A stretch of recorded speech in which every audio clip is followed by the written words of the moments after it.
I'm very happy that this report has come out, and in my opinion, in a very beautiful way. FAPSI has created a dedicated wing to bring out reports on in-depth studies and research. Mrs. Vaidehi is heading that.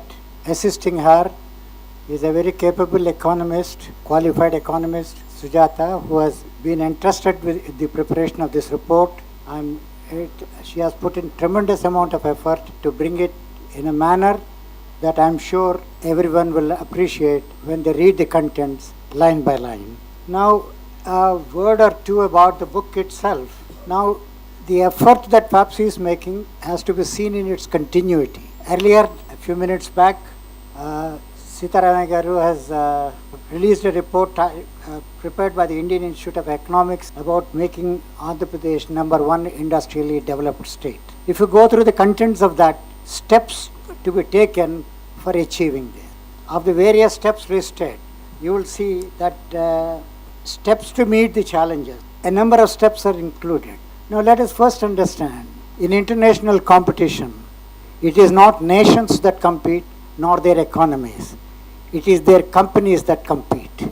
So it is the responsibility of the government to see that these facilities are created whereby compliance burden comes down for starting an industry, and everybody concentrates on doing their job at the factory level. So in terms of this, a number of things are required. It is called inducing climate, conducive climate, plan outlay, and industrial finance. This particular report deals with industrial finance, some more specific aspects. Now, one of the things that one has to consider for industry in the terms of industrial finance is that with the announcement of the new economic policy in 1991, the developmental financial institutions were done away with, hoping that the emerging capital markets will take care of the industry's entire capital requirements. This has not proved to be the case, and therefore a study has been created to see how best this is required and for what category of industries. And in this context, it was opined in the report that a state level development financial institutions is a necessity in all the states to take care of the industrial needs for projects up to 100 crores, which are the backbone in some respects because they become the ancillaries to the mega projects, and they themselves give rise to several subsidiary ancillaries. So therefore, they promote the growth of both SMEs and mega projects. So it is this intermediate group that has come out to be considered as essential for the growth of the manufacturing sector in particular. The industrial investment policy prepared by the government of Andhra Pradesh has envisaged increasing the present share of manufacturing in the state GSDP from 11% to 17% in 5 years. This represents a growth rate of well over 18% compound annual growth rate. This is a tremendous requirement.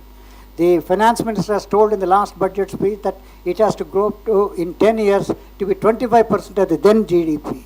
Now, assuming a growth scenario of 9%, you will see that again, at the national level, it has to be 14.5%, and at the state level, nearly 19%. And that is, in other words, to take care of fluctuations, it has to be 15 and 20% respectively. Now, how do you achieve this? It is not merely pious intentions or nice pronouncements, catchy pronouncements that catch the attention and then soon forgotten.